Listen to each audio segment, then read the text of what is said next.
कधी विचार केलाय की गुगलवर पहिल्यांदा काय सर्च झालं असेल? आज ऐकूया. गुगल सर्चची सुरुवात 1996 मध्ये स्टॅनफोर्ड विद्यापीठातील रिसर्च प्रोजेक्ट म्हणून झाली. गुगलवर सार्वजनिक वापरापूर्वी केलेली पहिली नोंदलेली सर्च क्वेरी होती गॅरहर्ड कॅस्पर.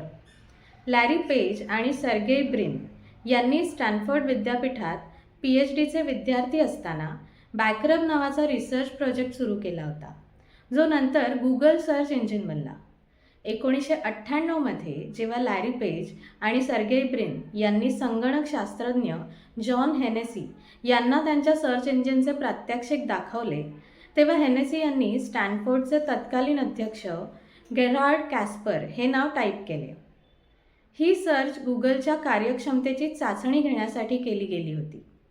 इतर तत्कालीन सर्च इंजिन जेव्हा गेरहार्ड कॅस्पर सर्च केल्यानंतर कॅस्पर द फ्रेंडली घोस्ट या कार्टून पात्रासंदर्भात माहिती द्यायचं, परंतु गुगलने अचूकपणे स्टॅनफोर्डच्या अध्यक्षांची संबंधित माहिती दाखवली, ज्यामुळे गुगलचं पेज रँक अल्गोरिदम इतर इंजिनपेक्षा सरस असल्याचं सिद्ध झालं.